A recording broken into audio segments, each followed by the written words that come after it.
آج ہمارے دورہ تفسیر القرآن کا 39واں سبق ہے۔ سورہ بقرہ کی آیت نمبر 143 اس پر گفتگو شروع تھی۔ وَكَذَلِكَ جَعَلْنَاكُمْ أُمَّةً وَسَطًا،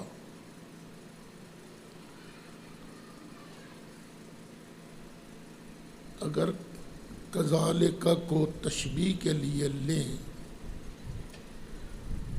تو ترجمہ بنے گا جس طرح ہم نے تمہیں رسول سب سے اعلیٰ عطا کیا ہے، قبلہ تمہارا سب سے اعلیٰ، اسی طرح ہم نے تمہیں بھی امت وسط بنایا ہے، سب سے اعلیٰ امت بنایا ہے۔ وہ کس طرح؟ کل بھی میں نے عرض کیا تھا لِتَكُونُوا شُهَدَاءَ عَلَى النَّاسِ۔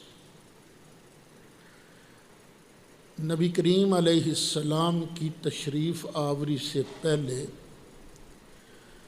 انبیاء علیہم السلام تشریف لاتے رہے، اللہ کا پیغام اللہ کے بندوں کو سناتے رہے، اللہ کی توحید کی گواہی دیتے رہے۔ اب نبی کریم علیہ السلام کی تشریف آوری پر نبوت کا سلسلہ بند ہو گیا ہے۔ سرکار نے بھی تو دنیا سے پردہ کرنا ہے نا، تو اب ان کے بعد نبی نہیں آئے گا کوئی۔ یہ تبلیغ والی ڈیوٹی ادا کون کرے گا؟ لِتَكُونُوا شُهَدَاءَ عَلَى النَّاسِ، تاکہ تم لوگوں پر گواہ بن جاؤ، تم لوگوں کو آگے پیغام پہنچاؤ گے، کیونکہ نبیوں کی جو وراثت ہے وہ علم کی ہوتی ہے، تو یہ علم تم نے اب آگے پہنچانا ہے، اب کوئی نبی نہیں آئے گا۔ تو تمہیں کس نے بتایا ہے؟ وَيَكُونَ الرَّسُولُ عَلَيْكُمْ شَهِيدًا، جو سب سے اعلیٰ اور افضل رسول ہے یہ تم پر گواہ ہے، اس نے تمہیں بتایا اور تم آگے پیغام دو گے۔ یعنی یہ آیت نبی کریم علیہ السلام کے آخری نبی ہونے کی بھی دلیل بنتی ہے۔ پھر میں نے عرض کیا تھا کہ اس کا ایک اور مطلب بھی ہے کہ قیامت کے دن تم لوگ گواہی دو گے دوسرے انبیاء کی، اور نبی کریم علیہ السلام گواہی دیں گے تم میں سے ایک ایک کی۔ اس پر میں نے کچھ حوالہ جات بھی بیان کیے تھے۔ یہ ہے میرے ہاتھ میں مولانا مفتی محمد شفیع صاحب، جو علماء دیوبند میں بڑے سنجیدہ معتدل مزاج عالم تھے۔ مجھے کسی کی خوبی کا اعتراف کرتے ہوئے کوئی آر محسوس نہیں ہوتی۔ ہمارے کئی ساتھی ناراض ہو جاتے ہیں، ان کی مرضی ہے، لیکن معتدل تھے، شریف تھے اور عالم تھے۔ ان کی اولاد بھی آگے، ان کی اولاد بھی اہل علم ہے۔ اچھا، انہوں نے قرآن پاک کی لکھی ہے تفسیر، نام ہے اس کا معارف القرآن۔ یہ میرے سامنے اس کی 7ویں جلد ہے، صفحہ 176 ہے۔ انہوں نے اس کی تفسیر میں جو لکھا ہے وہ بھی سن لیجیے۔ شاہد سے مراد یہ ہے کہ آپ قیامت کے روز امت کے لیے شہادت دیں گے، جیسا کہ صحیح بخاری، نسائی، ترمذی وغیرہ میں حضرت ابو سعید خدری رضی اللہ عنہ سے ایک طویل حدیث روایت ہے، جس کے بعض جملے یہ ہیں کہ قیامت کے روز نوح علیہ السلام پیش ہوں گے تو ان سے سوال کیا جائے گا، کیا آپ نے ہمارا پیغام اپنی امت کو پہنچا دیا تھا؟ وہ عرض کریں گے میں نے پہنچا دیا۔ پھر ان کی امت پیش ہوگی، وہ اس سے انکار کرے گی کہ ان کو اللہ کا کوئی پیغام پہنچا ہو۔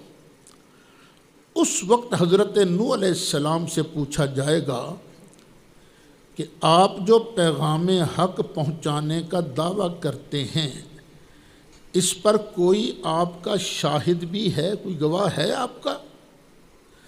وہ عرض کریں گے کہ محمد صلی اللہ علیہ وسلم اور ان کی امت گواہ ہے۔ یہ کون کہیں گے؟ نوح علیہ السلام۔ کون کون گواہ ہے؟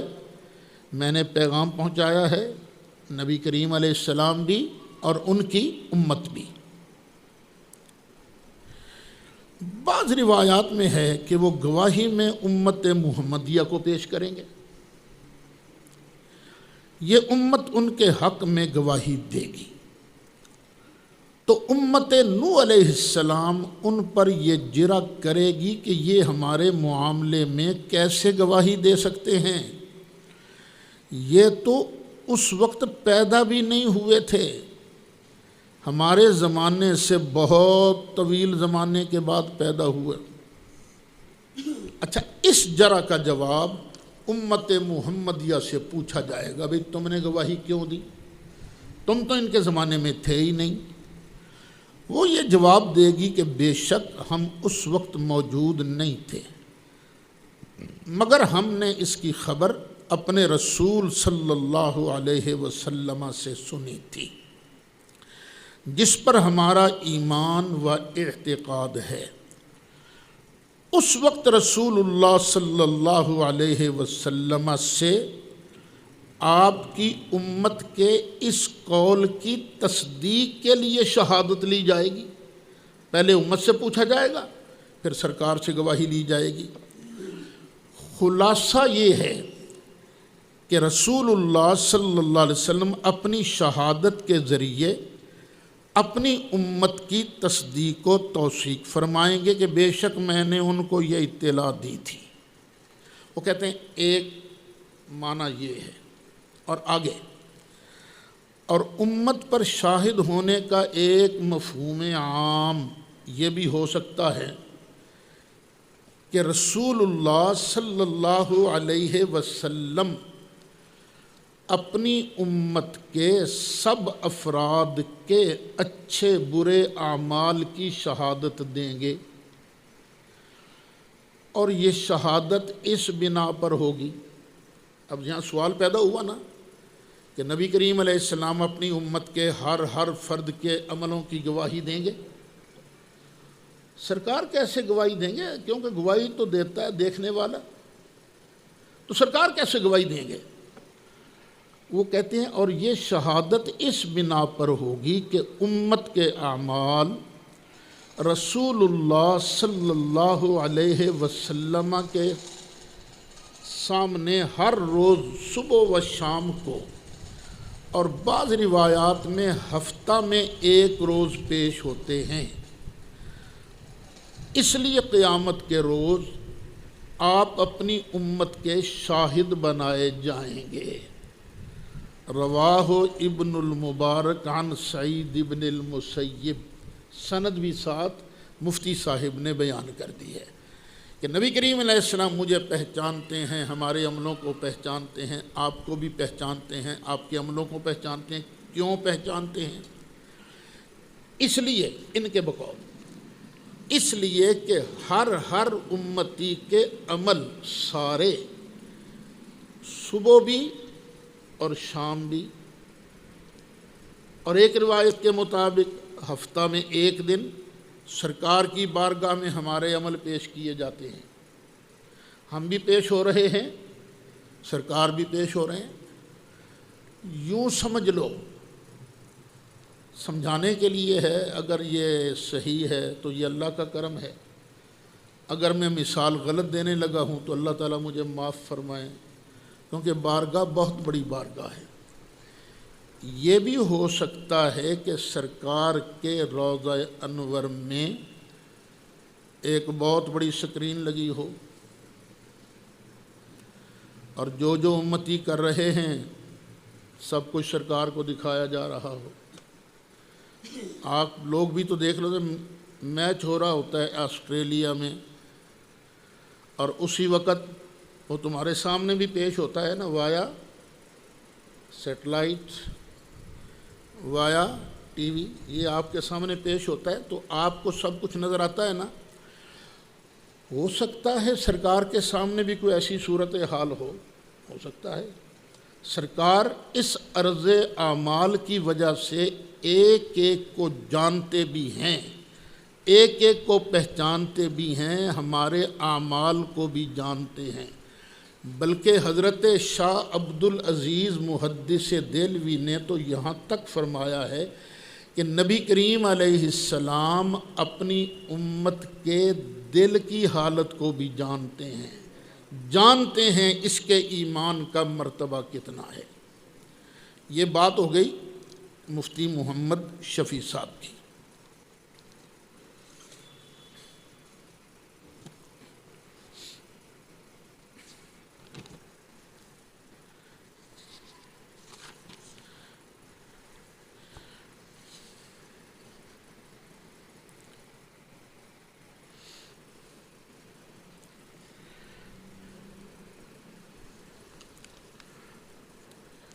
یہاں ایک سوال پیدا ہوگا کہ آپ تو کہا کرتے ہیں کہ نبی کریم علیہ السلام نور نبوت سے سب کچھ دیکھ رہے ہیں، اور مفتی صاحب کے کہنے کے مطابق اعمال ہمارے پیش ہو رہے ہیں۔ تو میں کہتا ہوں بھی اس میں جھگڑنے کی کیا بات ہے؟ کیا بات ہے جھگڑنے کی؟ تم نور نبوت سے نہ مانو کہ سرکار نور نبوت کی وجہ سے دیکھ رہے، نہ مانو، اتنا تو مانو نا کہ سرکار ہمیں جانتے ہیں، ہمارے اعمال کو بھی جانتے ہیں، ہماری نیتوں کو بھی جانتے ہیں۔ وہ جس طرح جانتے ہیں، دکھانے والا تو وہ ہے نا، پروردگار ہے نا، وہ جس طرح اپنے محبوب کو بتائے، اس میں کیا تکلیف ہے کسی کو؟ یہ ماننا چاہیے کہ سرکار ہم سے بے خبر نہیں ہے۔ فریاد امتی جو کرے حال زار میں، ممکن نہیں کہ خیر بشر کو خبر نہ ہو۔ خواہ عرض اعمال کے ذریعے ہو، خواہ سرکار ڈائریکٹ نور نبوت کے ذریعے دیکھ رہے ہوں۔ ویسے یہ میں نے پہلے بھی بیان کیا تھا کہ یہ اعمال کا پیش ہونا یہ خود ڈائریکٹ دیکھنے کے منافی نہیں ہے۔ اللہ کی بارگاہ میں بھی تو جمعرات کو اور پیر کو ہمارے عمل پیش ہوتے ہیں نا۔ ہمارے سرکار اس لیے روزہ بھی رکھا کرتے تھے کہ جی میرا عمل جب پیش ہو تو میں روزے سے ہوں، یہ بھی تو سرکار کی حدیث ہے نا۔ تو کیا اللہ خود نہیں جانتا؟ جانتا ہے نا، وہ تو دلوں کی بھی جانتا ہے۔ تو جب اللہ تعالیٰ کے بارگاہ کا پروٹوکول ہے کہ عرض اعمال ہو، اعمال پیش کیے جائیں، وہ بارگاہ الوہیت کا پروٹوکول ہے، اور یہ بارگاہ مصطفی کا پروٹوکول ہے۔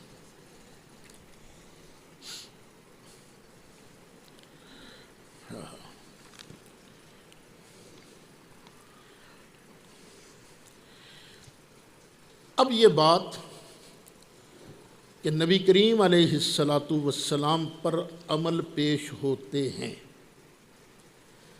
اس پر بھی چند باتیں سن لیجئے۔ یہ ہے ایک جلیل القدر محدث علامہ حافظ نور الدین علی بن ابی بکر الہیثمی، ان کی کتاب ہے حدیث شریف کی، نام ہے اس کا مجمع الزوائد۔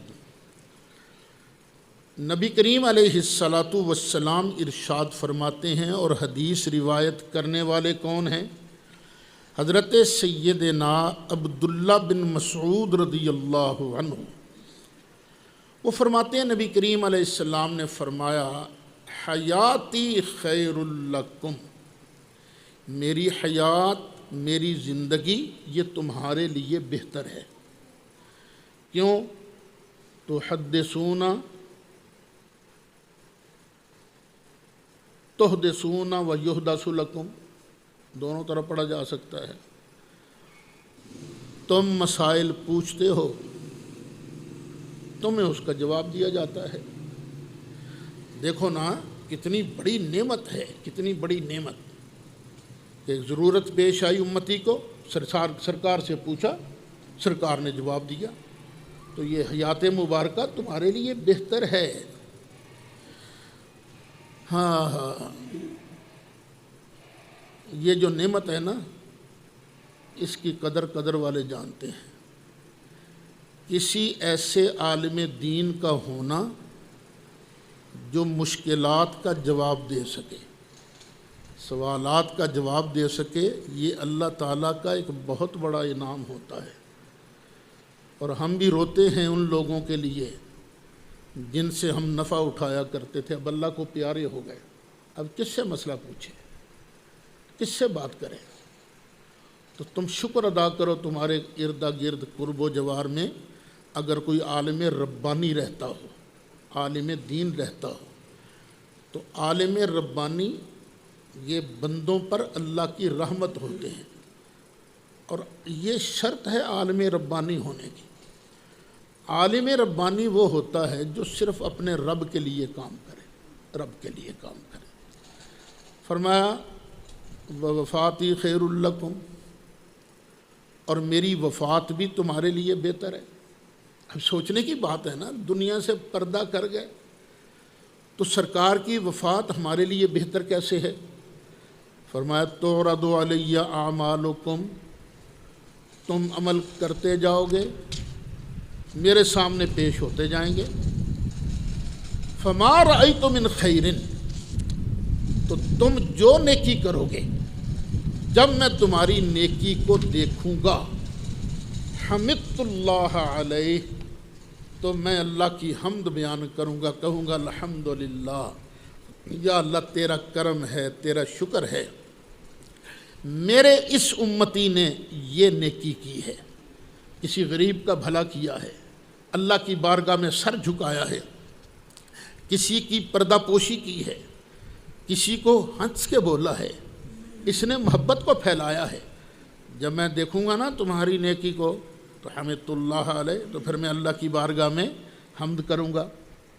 وما رأیت من شر، ظاہر ہے بندے ہیں ہم لوگ، گناہ بھی تو ہوتا ہی ہے نا، اور جو میں گناہ دیکھوں گا استغفرت اللہ لکم، تو میں اللہ کی بارگاہ میں عرض کروں گا، یا اللہ امتی ہے میرا، گناہ کر بیٹھا ہے، یا اللہ میں اس امتی کے لیے اور تمہارے لیے میں اللہ کی بارگاہ میں بخشش کی دعا کروں گا۔ تو میری حیات بھی تمہارے لیے بہتر ہے اور میری وفات بھی تمہارے لیے۔ اس حدیث سے یہ بھی پتہ چلا کہ نبی کریم علیہ السلام وفات شریف کے بعد فنش نہیں ہوئے، جہان چینج ہو گیا ہے، پہلے عالم دنیا تھا، اب عالم برزخ ہے۔ پھر آگے فیصلہ کرتے ہیں علامہ ہیثمی، وہ کہتے ہیں رواہ البزار، اس حدیث کو بہت بڑے محدث امام بزار نے روایت کیا ہے، وَرِجَالُهُ رِجَالُ الصحیح، اس کے جتنے راوی ہیں وہ سارے صحیح بخاری کے راوی ہیں، صحیح کے راوی ہیں، درجہ صحت سے کوئی گھٹا ہوا نہیں ہے۔ تو بھئی جب اتنی شاندار حدیث ہمارے پاس موجود ہو اور قرآن کی تائید بھی کرے، سرکار نے گواہی دینی ہے تو ظاہر کسی نہ کسی وجہ سے تو گواہی دینی ہے نا، تو چلو عرض اعمال ہی صحیح۔ تو نبی کریم علیہ السلام قرآن کی ان آیات مبارکہ کی جو میں نے کل تلاوت کی تھی اس کی تفسیر کرتے ہوئے فرماتے ہیں کہ تمہارے اعمال مجھ پر پیش ہوں گے، میں یہ بھی کروں گا، یہ بھی کروں گا۔ یہ ہے مجمع الزوائد 8ویں جلد صفحہ 595، کتاب علامات نبوت۔ اچھا، اسی حدیث کو امام زرقانی رحمۃ اللہ علیہ نے بھی نقل کیا ہے، اور کن الفاظ سے؟ فرماتے ہیں رواہ البزار بسند جید، اس کو محدث بزار نے روایت کیا ہے بڑی عمدہ سند کے ساتھ، عن ابن مسعود، حضرت عبداللہ بن مسعود سے۔ پھر عبداللہ بن مسعود نے رافعہ، اس حدیث کو سرکار کی طرف منسوب کر کے بیان کیا ہے، تو یہ سند اس کی جید ہے۔ یہ زرقانی علی المواہب ہے، جلد 5 ہے، صفحہ 337 ہے۔ اچھا، ایک دیوبندی عالم تھے، فوت ہو گئے، ان کا نام ہے سرفراز صفدر، گکھڑ منڈی کے تھے۔ انہوں نے بھی اپنی کتاب تسکین الصدور صفحہ 235 پر اس حدیث کو صحیح قرار دیا ہے۔ اب یہاں ایک سوال کر لیتے ہیں۔ سوال یہ ہے، مولوی سعید اسد تم ڈنڈی مار رہے ہو، مولانا سرفراز صاحب نے اس حدیث کو صحیح تو کہا ہے، لیکن یہ بھی تو لکھا ہے کہ نبی کریم علیہ السلام کے سامنے عمل صرف اجمالی طور پر پیش ہوتے ہیں، ڈیٹیل کے ساتھ نہیں، اجمالی اعمال پیش ہوتے ہیں۔ تفصیلی طور پر اعمال کا پیش ہونا، وہ کہتے ہیں یہ تو سنیوں کا عقیدہ ہی نہیں ہے، یہ عقیدہ ہے شیعوں کا یا غالی بدعتیوں کا۔ یہ کون کہہ رہے ہیں؟ مولانا سرفراز صفدر، اپنی کتاب تسکین الصدور صفحہ 236 کے اندر۔ میں نے لفظ ان کی بات نہیں پیش کی، میں نے اس کا خلاصہ پیش کیا ہے۔ اب اس کا جواب بھی سن لیجئے۔ میری عادت نہیں ہے کہ میں کسی کے بارے سخت جملہ بولوں، لیکن بعض اوقات مجبوراً حقائق بیان کرنے پڑتے ہیں، اور پھر جہاں تک نبی کریم علیہ السلام کی ذات بابرکات کا معاملہ آئے تو اس میں تو ہمارے دل بے قابو ہو جاتے ہیں نا، دل بے قابو ہو جاتے ہیں۔ اس لیے آگے جو بات آ رہی ہے ہو سکتا ہے کسی کو سخت لگے، کیونکہ بات ہے بھی سخت، کوئی نرم بات تو نہیں۔ یہ مولوی صاحب عالم تو بڑے تھے، لیکن ان میں کوالٹی بھی تھی، یہ امام التحریف بھی تھے۔ امام التحریف یعنی حوالہ غلط دے دینا، عبارت کو بدل دینا، یا جو مطلب کی نہ ہو اس کو چھپا لینا، یہ بھی ان میں کوالٹی تھی۔ اب اسی بات کو لے لیجئے، انہوں نے صفحہ 235 پر، اپنی کتاب کے صفحہ 235 پر حوالہ دیا ہے امام زرقانی کا، کہ زرقانی کہتے ہیں کہ اس حدیث کی سند بالکل صحیح ہے، سند اس کی جید ہے۔ اور صفحہ 242 پر امام زرقانی کی عظمت بیان کر رہے ہیں، اور کہتے ہیں کہ علامہ زرقانی کا تساہل ثابت نہیں ہے، یہ نہ سمجھنا جس طرح ترمذی کے بارے کہا جاتا ہے وہ ذرا متساہل تھے، وہ بعض ضعیف حدیثوں کو صحیح کہہ دیا کرتے تھے، ان کا تساہل ثابت نہیں، اور بغیر دلیل کے ان حضرات کا تساہل غیر مسلم ہے۔ اگر کوئی دلیل کے بغیر بات کرے گا تو ہم امام زرقانی کا تساہل نہیں مانتے۔ یہ کون کہہ رہے ہیں؟ مولانا سرفراز صفدر۔ لیکن جب زرقانی جلد 5 صفحہ 337 کا حوالہ دیا اور یہ کہا، ساتھ یہ کہا کہ عرض اعمال تفصیلی کا نظریہ بدبخت شیعوں اور غالی بدعتیوں کا ہے، یہ لفظ کہہ کر مولانا سرفراز صفدر نے علمی ڈاکہ ڈالا ہے، علمی ڈاکہ دن دہاڑے۔ کیوں؟ اس لیے کہ امام زرقانی ارشاد فرماتے ہیں کہ یہ اعمال دنیا میں دن میں 2 مرتبہ پیش کیے جاتے ہیں، جیسا کہ حضرت عبداللہ بن مبارک جن کے ذکر سے رحمت نازل ہوتی ہے، یہ بھی امام زرقانی ارشاد فرماتے ہیں۔ نے جلیل القدر تابعی حضرت سعید بن مسیب جو کہ صحابی کے صاحبزادے ہیں سے روایت کرتے ہوئے فرمایا کہ نبی اکرم صلی اللہ علیہ وسلم پر روزانہ صبح و شام امت کے اعمال پیش کیے جاتے ہیں، اور یہ حدیث عرض اعمال اس حدیث کے معارض نہیں جس میں نبی اکرم صلی اللہ علیہ وسلم نے ارشاد فرمایا کہ ہر پیر اور جمعرات کو اعمال اللہ کی بارگاہ میں پیش کیے جاتے ہیں، اور جمعہ کے دن انبیاء، آباء، ماؤں پر پیش کیے جاتے ہیں۔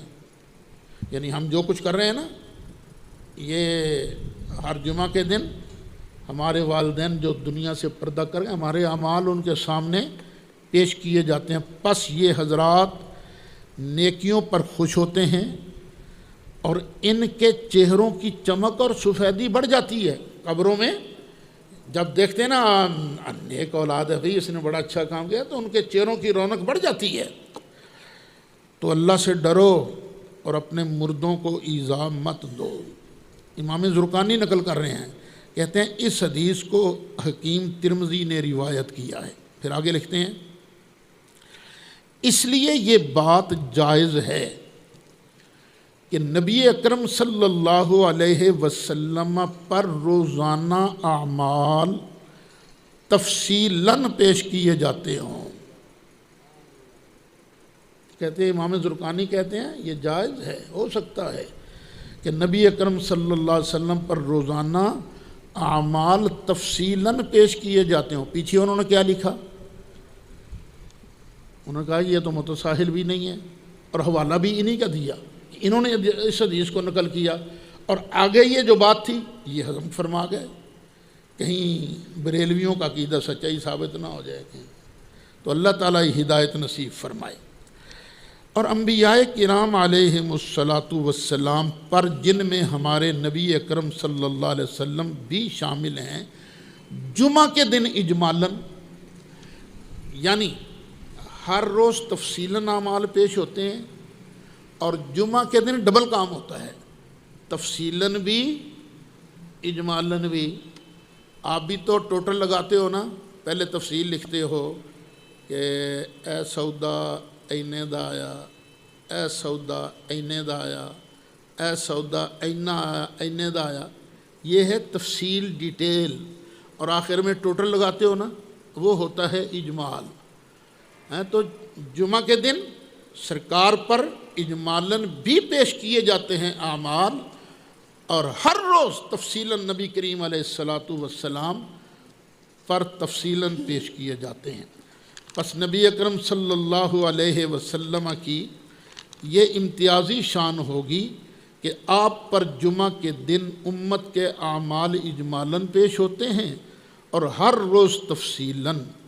اٹھائیے زرقانی شریف، زرقانی علی المواہب جلد 5 صفحہ 337۔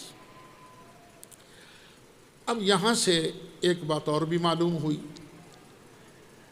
کہ نبی کریم علیہ الصلاۃ والسلام پر بھی عمل پیش کیے جاتے ہیں اور آپ کی امت پر بھی، جبکہ سرکار کی بارگاہ میں امت کے اعمال تفصیلاً پیش کیے جاتے ہیں۔ اچھا، یہاں ایک بات یاد رکھ لیجئے گا کہ سرکار پر اعمال پیش ہونے کی ایک دلیل اور دی جا رہی ہے۔ وہ دلیل کیا ہے؟ دلیل وہ حدیث ہے جس کو حضرت عبداللہ بن مبارک رضی اللہ عنہ نے روایت کیا کہ صحابی رسول تھے حضرت ابو درداء رضی اللہ عنہ، وہ فرمایا کرتے تھے کہ بے شک تمہارے اعمال تمہارے مردوں کے سامنے پیش کیے جاتے ہیں، پس وہ مسرور بھی ہوتے ہیں اور رنجیدہ بھی ہوتے ہیں۔ حدیث بیان کر کے حضرت ابو درداء آگے اللہ کی بارگاہ میں دعا مانگا کرتے تھے، اے اللہ میں تیری پناہ مانگتا ہوں ایسے عمل سے کہ جو عمل حضرت ابو عبداللہ بن رواحہ کو شرمندہ کر دے۔ تو جو عمل شرمندہ کرے قبر کے اندر ان کو، یا اللہ میں اس عمل سے پناہ مانگتا ہوں۔ اب مجھے بھی چاہیے، آپ کو بھی چاہیے، میرے اعمال بھی، سرکار تو سرکار ہے نا، میرے اعمال بھی والدین کے سامنے پیش ہو رہے ہیں، آپ کے اعمال بھی جن جن کے والدین یا ان میں سے کوئی دنیا سے پردہ کر گیا ہے ان کے سامنے پیش ہو رہے ہیں۔ تو ہر وقت یہ دھیان میں رہے، ہم جو کر رہے ہیں اللہ بھی جانتا ہے، رسول اللہ بھی جانتے ہیں اور ہمارے والدین بھی جانتے ہیں۔ تو بیٹے کوشش کرو کہ وہ خوش ہوں ہمارے اعمال دیکھ کر، کہیں ہم سے رنجیدہ نہ ہو جائیں۔ اور یہ بات لکھی کس نے ہے؟ امام قرطبی نے ایک اور کتاب لکھی التذکرہ جلد 1 صفحہ 72۔ اچھا، ایک بات نوٹ کر لیجئے، اس حدیث کے سارے راوی ثقہ ہیں۔ یہ نہ کہنا کہ حدیث من گھڑت ہے، حدیث ضعیف ہے، سارے راوی ثقہ ہیں۔ پہلے راوی ہیں حضرت عبداللہ بن مبارک، جن کو امیر المؤمنین فی الحدیث کہا جاتا ہے۔ اور پتہ ہے عبداللہ بن مبارک کون تھے؟ یہ ہمارے امام اعظم ابو حنیفہ کے شاگرد تھے۔ لوگ پتہ نہیں کس طرح حضرت امام اعظم ابو حنیفہ کے بارے کہنا شروع کر دیتے ہیں، ان کو حدیث نہیں آتی تھی۔ اور جس کا شاگرد امیر المؤمنین فی الحدیث عبداللہ بن مبارک ہو، اس کا عالم کیا ہوگا؟ دیکھو ہمارے سامنے چائس ہو نا، میں پڑھتا بھی رہا ہوں استادوں سے۔ اچھا، اس وقت بھی کوشش یہ ہوتی تھی کہ اچھے استاد سے پڑھا جائے، جس سے سبق اچھا سمجھ، جو عالم ہو، زیادہ عالم ہو، اس سے سبق پڑھا جائے۔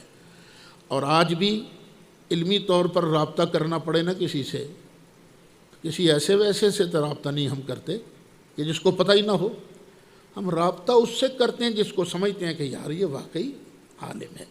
تو عبداللہ بن مبارک یہ شاگرد ہیں امام اعظم ابو حنیفہ کے، اور یہ ہیں پہلے راوی۔ ان کے متعلق امام زرقانی کا جو ارشاد ہے نا کہ یہ عبداللہ بن مبارک وہ ہیں جن کے ذکر سے اللہ کی رحمت نازل ہوتی ہے، یہ وہ ہیں۔ اچھا، جب عبداللہ بن مبارک کے ذکر سے اللہ کی رحمت نازل ہو، تو جب سرکار کا ذکر کیا جائے گا تو پھر اللہ کی رحمت نازل نہیں ہوگی، اور جب پھر سرکار اور ساری دنیا کے خالق اور مالک اللہ کریم کا ذکر کیا جائے گا تو پھر اللہ کی رحمت نازل نہیں ہوگی۔ دیکھو اور کتابیں آپ صرف پڑھتے ہو، نحو پڑھتے ہو، منطق پڑھتے ہو، فقہ پڑھتے ہو، یہ دین ہے، دین کے مدد، دین کے لیے ہے نا سارا کچھ پڑھا جانا۔ اور جو قرآن پڑھتا ہو اس پر بھی اللہ کی رحمت نازل ہوتی ہے نا۔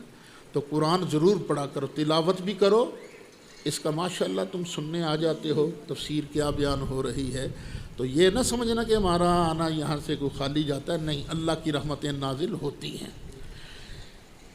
دوسرے راوی ہیں صفوان بن عمرو۔ اس صفوان بن عمرو کے بارے میں حافظ ابن حجر کہتے ہیں ثقۃ، یہ راوی ثقہ ہے۔ تقریب التہذیب صفحہ 236 اٹھا کر دیکھیے۔ تیسرے راوی ہیں عبد الرحمن بن جبیر بن نفیر، ان کے متعلق بھی حافظ ابن حجر کہتے ہیں ثقۃ، یہ بھی تقریب التہذیب ہے صفحہ 305 ہے۔ ایک اور بات یاد رکھیے، حدیثیں ہوتی ہیں دو طرح کی، صحابی روایت کرے نا تو اس کا تعلق ایسی چیز سے ہو جس کا تعلق عقل سے ہے، تو وہ صحابی کی اپنی بات مانی جائے گی۔ جی فلاں صحابی نے کہا تھا 2 اور 2 4 ہوتے ہیں، تو یہ ٹھیک ہے، عقل کے ساتھ اس کا تعلق ہے، تو یہ اس صحابی نے اپنی بات بیان کی ہے۔ لیکن اگر صحابی اگر ایسی بات کرے جس کا تعلق عقل سے نہ ہو، غیب سے ہو، تو اب سوال پیدا ہوگا صحابی کو کیسے پتا چلا کہ یہ ہوتا ہے، یہ کیسے پتا چلا؟ تو ماننا پڑے گا انہوں نے اس سے سنا ہے جس سونی ذات کو اللہ نے غیب کے خزانے عطا فرمائے ہیں۔ اب یہ حدیث کے جو الفاظ ہیں، اعمالکم تورد علی موتاکم فیسرون ویساؤون، کہ تمہارے اعمال تمہارے مردوں پر پیش کیے جاتے ہیں، وہ خوش بھی ہوتے ہیں غمگین بھی ہوتے ہیں۔ تو یہ پھر فرمان نکلا کس کا؟ خود نبی کریم علیہ السلام کا۔ پھر وہ حدیث میں نے جو ابھی پیچھے سنائی ہے آپ کو، اس میں حضرت ابو درداء رضی اللہ عنہ دعا کیا مانگتے تھے؟ یا اللہ مجھے ایسے عمل سے بچا جو عمل حضرت عبداللہ بن رواحہ کو قبر کے اندر غمگین کر دے۔ اب ان کا عقیدہ کیا تھا کہ میرا یہ عمل جو ہے حضرت عبداللہ بن رواحہ کی بارگاہ میں پیش ہوتا ہے اور وہ مجھے دیکھتے ہیں، پہچانتے ہیں۔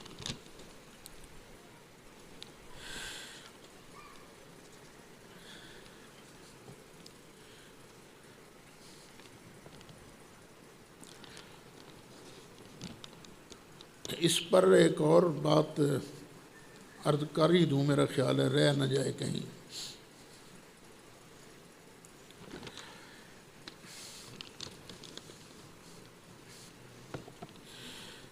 یہ جو کہنا ہے نا کہ عرض اعمال سے نور نبوت سے دیکھنے کی نفی ہوتی ہے، اس پر آپ حضرت شاہ عبدالعزیز محدث دہلوی کا تبصرہ سن لیجیے۔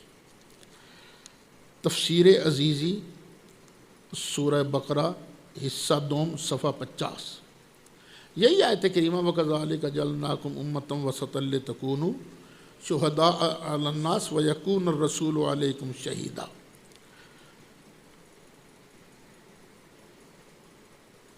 اس میں لکھا، اچھا یہ بات یاد رہے نا کہ یہ جو تفسیر عزیزی ہے نا، یہ ترجمہ شائع کیا ہے دوسروں نے، دیوبندی حضرات نے، انہوں نے کافی کانٹ چھانٹ فرمائی ہے اس میں۔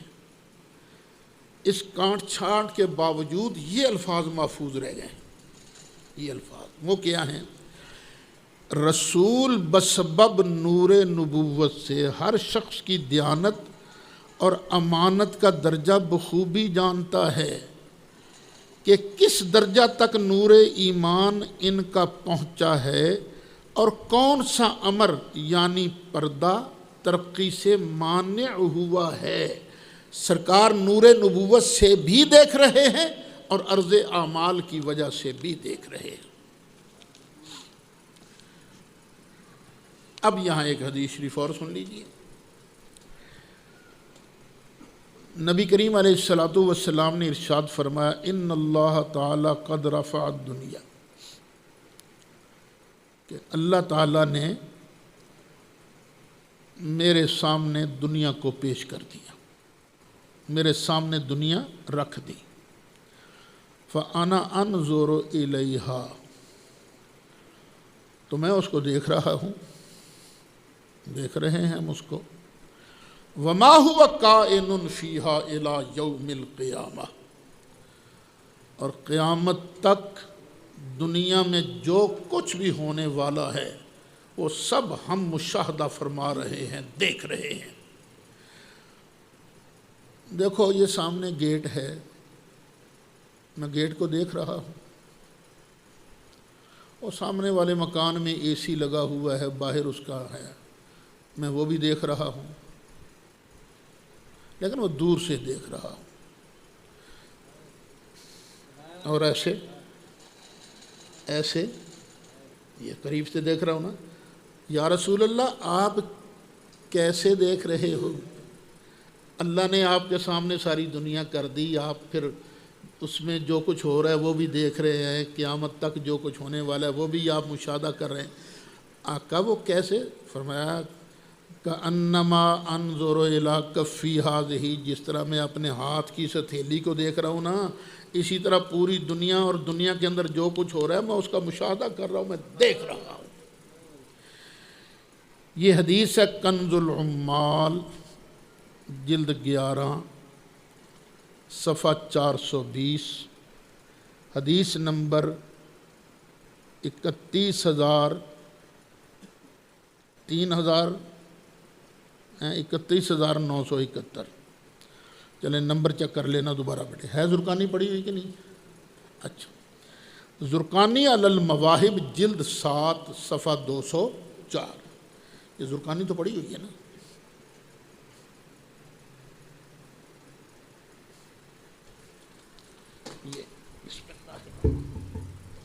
یہ ہے زرقانی شریف۔ اب ذرا دھیان سے، یہاں ایک بڑا تکڑا اپنے حساب سے نا وہ سوال کرتے ہیں، وہ کہتے ہیں کہ کنز العمال میں یہ حدیث جلد 11 صفحہ 378 پر بھی موجود ہے، یہاں بھی موجود ہے جلد 11 صفحہ 420 پر، اور جلد 11 صفحہ 378 پر بھی موجود ہے، لیکن وہاں آگے یہ بھی لکھا ہوا ہے سندہ ضعیف، جب کہ یہ حدیث ہے ہی ضعیف تو اس کو پیش کرنے کا فائدہ کیا ہوا آپ کو؟ وہاں تو لکھا ہوا ہے صاف ضعیف۔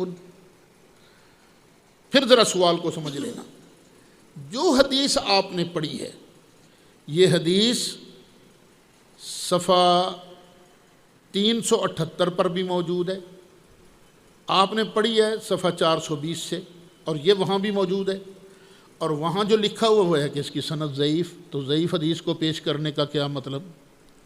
اب جواب بھی سن لیں۔ چلیں بھائی ہم ضد نہیں کرتے، مان لیتے ہیں یہ حدیث ضعیف ہے،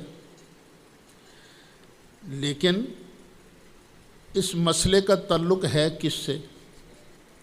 اس کا تعلق تو فضائل سے ہے نا، تو باب فضائل میں ضعیف حدیث بھی معتبر ہوتی ہے، ایک جواب۔ دوسرا،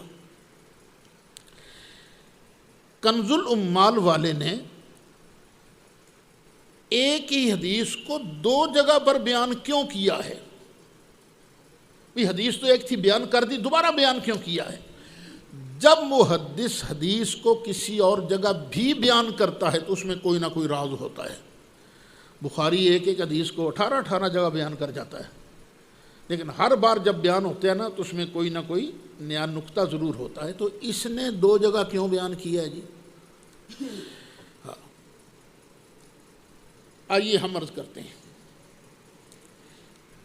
حدیث کو بیان کیا ہے حضرت عبداللہ ابن عمر رضی اللہ عنہما سے 3 معتبر محدثین نے۔ کتنے محدثین نے؟ 3 نے۔ ایک ہے نعیم بن حماد، دوسرے ہیں امام طبرانی، تیسرے ہیں امام ابو نعیم،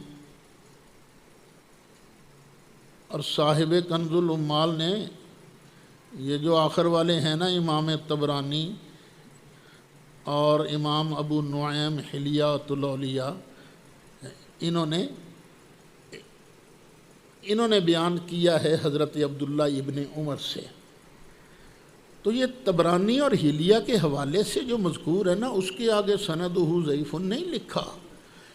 پتہ چلا اس حدیث کی سندیں ہیں 3، ایک حدیث ایک سند ضعیف ہے اور باقی کی 2 سندیں ٹھیک ہیں۔ اب پھر یہاں پر ایک سوال ہوتا ہے کہ آپ لوگ کہتے ہو نبی کریم علیہ السلام ہر آدمی کے ہر عمل کا مشاہدہ کر رہے ہیں، لیکن یہ بات تو درست نہیں ہے، کیونکہ قیامت کا دن آئے گا، کچھ لوگ نبی کریم علیہ السلام کے پاس آئیں گے، حضور علیہ السلام انہیں دیکھ کے کہیں گے اصحابی اصحابی، او میرے آ گئے۔ اس وقت آپ سے کہا جائے گا آپ کو نہیں معلوم، انک لا تدری ما احدثوا بعد، آپ کو نہیں پتا انہوں نے کہ آپ کے بعد کتخانے کیا کیے تھے، کرتوت کیا کیے تھے۔ یہ حدیث مسلم شریف میں ہے، جلد 2 ہے، صفحہ 249 ہے۔ تو سوال کیا پیدا ہوا، اگر سرکار ہر عمل کو، ہر امتی کے ہر عمل کو دیکھتے ہیں، جانتے ہیں، پہچانتے ہیں، تو پھر قیامت کے دن یہ کہنے کا کیا مطلب ہوگا؟ کیا بات ہے، ان کی عقل پر داد دینے کو جی چاہتا ہے۔ یہ واقعہ ہوگا کب؟ قیامت والے دن۔ اور سرکار نے بتایا کب ہے؟ کب بتایا ہے؟ تقریباً 1440 سال کے قریب پہلے بتایا میرے لجپال آقا نے۔ اور یہ میرے آقا کے علم کی دلیل ہے یا کہ میرے آقا کی لا علمی کی دلیل ہے؟ بات ہونی ہے قیامت کے دن۔ سرکار پہلے فرما رہے ہیں ایسے ہوگا، ایسے ہوگا، پھر کچھ لوگ آئیں گے، ہم انہیں بلائیں گے، پھر وہ فرشتے کہیں گے تو ہم کہیں گے چلو بھائی پھر گیٹ آؤٹ فرام ہیئر۔ تو یہ میرے آقا کے علم کی دلیل ہے، ایک جواب۔ دوسرا ایک جواب دیا ہے غزالی زماں حضرت علامہ سید احمد سعید شاہ صاحب کاظمی رحمۃ اللہ علیہ۔ وہ فرماتے ہیں ان مرتدین کو اصحابی کہنے کی یہ حکمت بیان فرمائی ہے۔ یہ حقیقت ہے کہ جب کریم کو سخاوت کرنے کے لیے بٹھا دیا جائے، بندہ بھی کریم ہو اور کرنی بھی اس نے سخاوت ہے، تو اس وقت اس کے دریائے سخا میں ایسا جوش ہوتا ہے کہ دشمن کی دشمنی کی طرف نظر ہی نہیں جاتی۔ چل یار آ گیا نا، دے دو، دریائے سخاوت جوش پر ہے۔ اور وہ بے اختیار، یعنی وہ جو سخی ہوتا ہے نا، اپنے کرم کا دامن اس کی طرف پھیلا دیتا ہے۔ چل رہا ہے سلسلہ، چلا تم ہی لے لے۔ جب اسے توجہ دلائی جاتی ہے اے فلانا جے، پھر وہ کیا کہتا ہے؟ ٹھیک ہے۔ تو کاظمی شاہ صاحب فرماتے ہیں یہاں بھی بالکل یہی معاملہ ہے، بالکل یہی معاملہ ہے۔ ساقی کوثر صلی اللہ علیہ وسلم حوض کوثر پر تشریف فرما ہے، اپنے غلاموں کو چھلکتے ہوئے جام پلا رہے ہیں، مرتدین کی جماعت کا ادھر سے گزر ہوتا ہے۔ حضور علیہ السلام کو ان کے عملوں کا پورا علم ہے، مگر اس وقت دریائے جود و سخا موج زن ہے، شان رحمت کا ظہور اتم ہے، اس لیے ان کی بدعمالیوں کی طرف خیال مبارک جاتا ہی نہیں، اور اپنے لطف و کرم کے غلبہ حال میں بے انتہا فرما دیتے ہیں، بے اختیار فرما دیتے ہیں اصحابی اصحابی۔ لیکن جب توجہ دلائی جاتی ہے کہ اما شعرت ما احدثوا بعدک، پیارے کیا آپ کو معلوم نہیں کہ آپ کے بعد انہوں نے کیا کیا؟ پس فوراً توجہ مبارکہ ان کی بدعمالیوں کی طرف مبذول ہو جاتی ہے، اور ارشاد فرماتے ہیں سوکن سوکن انہیں دور لے جاؤ، انہیں دور لے جاؤ۔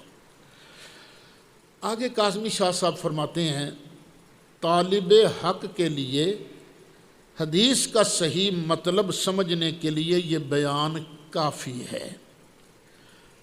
یہ ہے غزالی زماں حضرت علامہ سید احمد سعید شاہ صاحب کاظمی رحمۃ اللہ علیہ، مقالات کاظمی جلد 2 صفحہ 124 اور صفحہ 125۔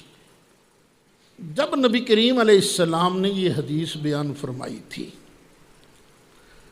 تو یہی حضرت ابو درداء رضی اللہ عنہ انہوں نے عرض کیا یا رسول اللہ ادعو اللہ اللہ یجعلنی منہم، اے اللہ کے پیارے رسول علیہ السلام اللہ کی بارگاہ میں عرض کر دیجئے اللہ مجھے ان لوگوں میں سے نہ بنائے جن کو وہاں سے دھکا ملے گا، اللہ مجھے ان لوگوں سے نہ بنائے۔ قالا، تو لجپال آقا نے فرمایا فکر نہ کر، لست منہم، تو ان میں سے نہیں ہے، تو ان میں سے نہیں ہے۔ یعنی نبی کریم علیہ السلام ایک ایک امتی کو جانتے ہیں اس کے ساتھ کیا ہوگا، اس کے ساتھ کیا ہوگا۔ حافظ ابن حجر یہ حدیث نقل کر کے آگے کہتے ہیں وَسَنَدُهُ حَسَنٌ، اکشی سند ماڑی نہیں ہے، ماٹھی حسن سونی سند ہے۔ فتح الباری جلد 11 صفحہ 345۔ علامہ ہیثمی ارشاد فرماتے ہیں، یہ 10ویں جلد تو نہیں آئی ہوگی، امام طبرانی نے اس حدیث کو 2 سندوں سے روایت کیا ہے۔ امام طبرانی نے یہی حضرت ابو درداء والی حدیث، ایک سند کے راوی صحیح بخاری کے راوی ہیں، علاوہ ابو عبداللہ اشعری کے، اور یہ جو اشعری ہے نا یہ کوئی ماٹھا نہیں ہے، یہ بھی ثقہ ہے۔ مجموع الزوائد جلد 10 صفحہ 368۔ اچھا اب یہاں سوچنے کی بات یہ ہے کہ یہ اللہ توجہ ہٹائے گا کیوں سرکار کی؟ وہ مسئلہ علم غیب پر میں جب بیان لکھواؤں بتاؤں گا آپ کو، اس وقت بھی آپ ذہن میں رکھیے گا۔ اب بھی میں جو فرق بیان کرتا ہوں نا مسئلہ علم غیب میں، اللہ کے علم میں، سرکار کے علم میں کیا فرق ہے، اس میں ایک فرق یہ بھی ہے کہ یہ ہو ہی نہیں سکتا کہ اللہ تعالیٰ کا مقدس علم کسی شے کے کسی گوشے کی طرف کبھی متوجہ نہ ہو، یہ ہو ہی نہیں سکتا۔ ہاں کبھی کبھی اللہ تعالیٰ کسی حکمت کی وجہ سے سرکار کی توجہ مسئلے سے ہٹا دیتا ہے، بات سے سرکار کی توجہ اللہ ہٹا دیتا ہے۔ تو اللہ توجہ کیوں ہٹائے گا؟ اب پہلا پارہ یاد کیجیے، اللہ یستہزئ بہم،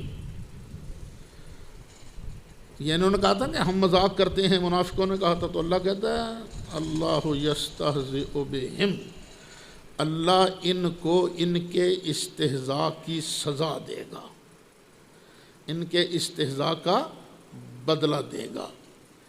اور پھر دیکھیے وہاں لفظ اصحابی نہیں آیا، سرکار یہ کہیں کہ اصحابی اصحابی نہ، اصحابی اصحابی، یہ جو یا ہے نا یہ تصغیر کی ہے، ایک کمبخت میرے بنتے تھے، یہ منافق تھے میرے بنتے تھے، یہ یا تصغیر اس پر دال ہے۔ تو اس دن اللہ تعالیٰ ان کو ان کے اس دنیاوی مذاق کا جواب دے گا۔ پہلے آس لگے گی پانی مل جائے گا، پھر دھکا مل جائے گا، اب بولو پھر اللہ کی پکڑ سخت ہے کہ نہیں ہے؟ تو اللہ کی پکڑ سب سے سخت ہے۔ اچھا ایک چیز ہے، بعض اوقات حدیث ایک ہوتی ہے لیکن ایک جگہ پر حرف استفہام موجود ہوتا ہے، اور دوسری حدیث میں حرف استفہام موجود نہیں ہوتا. تو جہاں حرف استفہام موجود نہیں وہاں بھی اس دوسری حدیث کے پیش نظر حمزہ استفہام مقدر مانا جاتا ہے.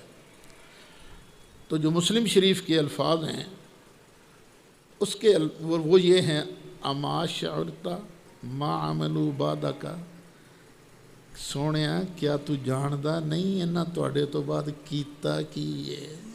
کیا آپ جانتے نہیں؟ یہ ہے استفہام انکار، یعنی آپ جانتے ہیں مگر توجہ نہیں ہے اس کی طرف. چلو جی کھولو قرآن شریف میں.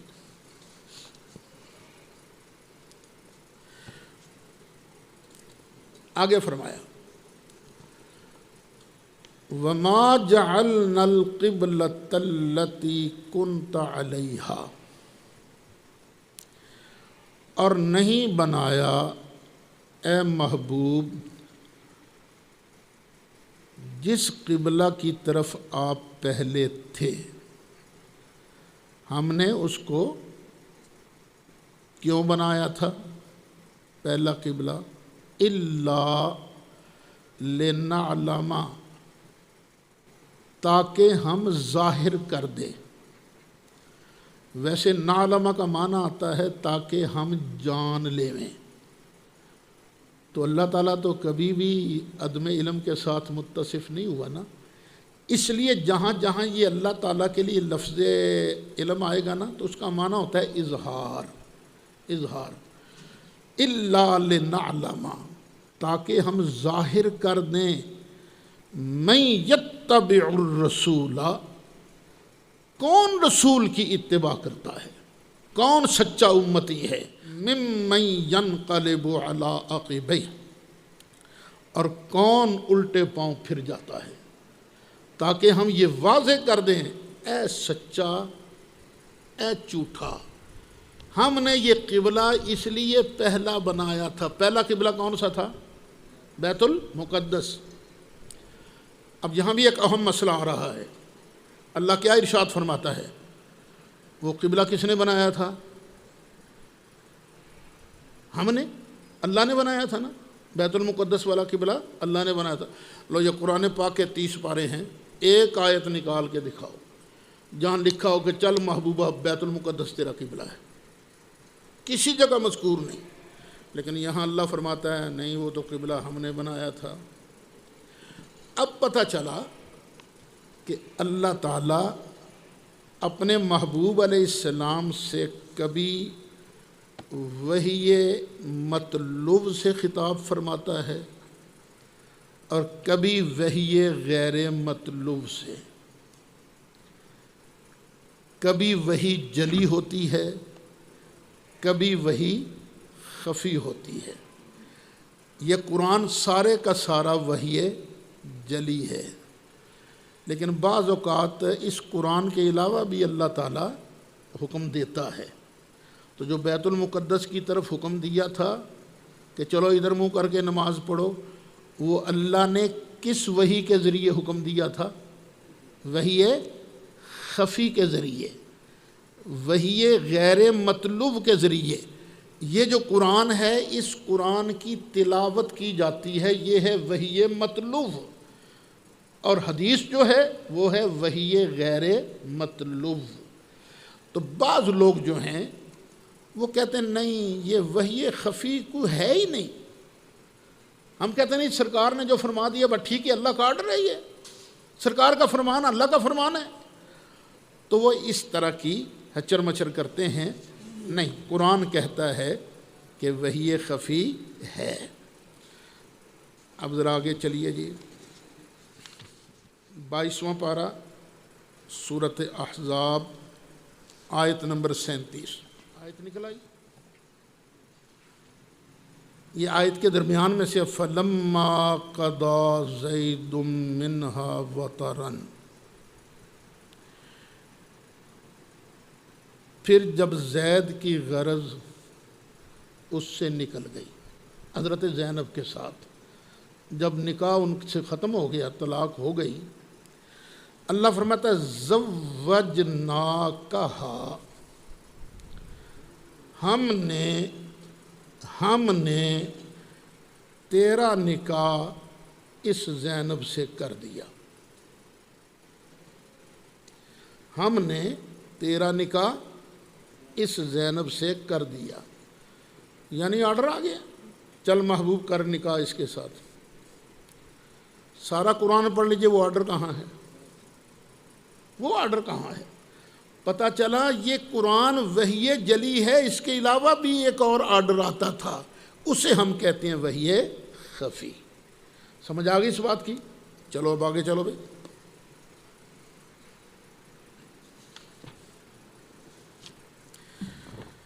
28واں پارہ سورہ جمعہ، آیت نمبر 9۔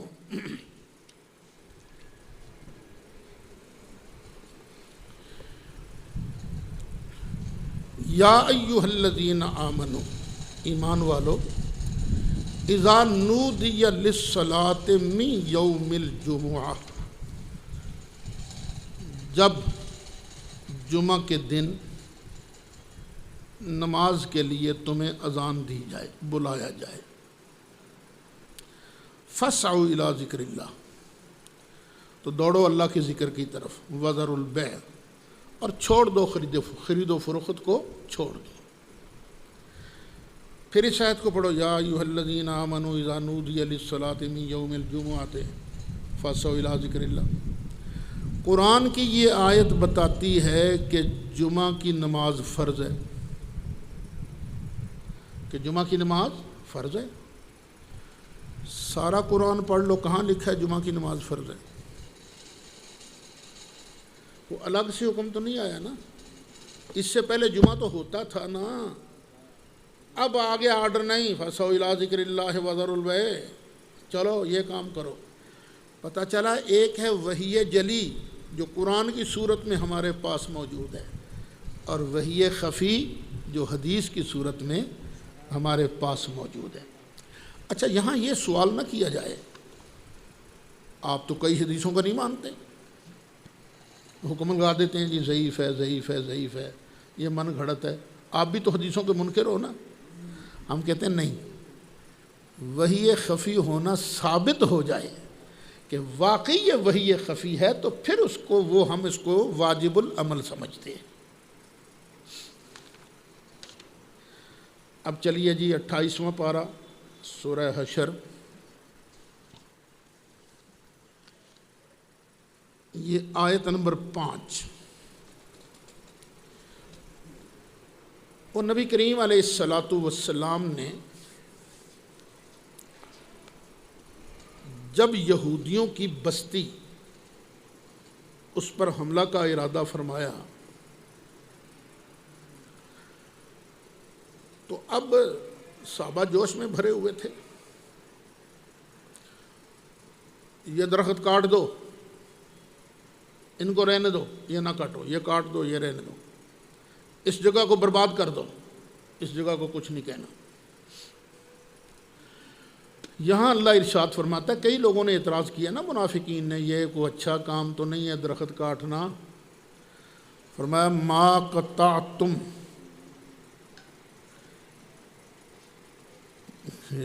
کہاں ہے ما قطعتم؟ ہاں، ما قطعتم من لینۃ، تم نے جو درخت کاٹے وہ بھی، او ترکتموها قائمۃ علی اصولها، یا تم نے ان کو چھوڑا اپنی جڑوں پر قائم، ان کو کچھ نہیں کہا۔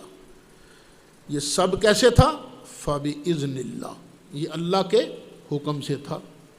اچھا، کٹ چکے ہیں وہ پہلے، اللہ بعد میں بیان کر رہا ہے ما قطعتم من لینۃ او ترکتموها قائمۃ علی اصولها فبإذن اللہ، یہ اللہ کے حکم سے ہیں۔ تو وہ اللہ کا حکم کہاں ہے؟ اس کو کاٹو، اس کو رہنے دو، اس کو کاٹو، اس کو رہنے دو۔ تو اللہ کہتا ہے نہیں، یہ میرے حکم سے تھا۔ تو اللہ کا حکم کیسے آیا تھا؟ رسول اللہ کے ذریعے، رسول اللہ کے ذریعے نا۔ تو پتہ چلا جس طرح یہ وحی جلی ہے نا، اسی طرح وحی خفی ہے۔ چلیے بھی آگے، سورہ انفال آیت نمبر 7. کتنا ٹائم ہو گیا؟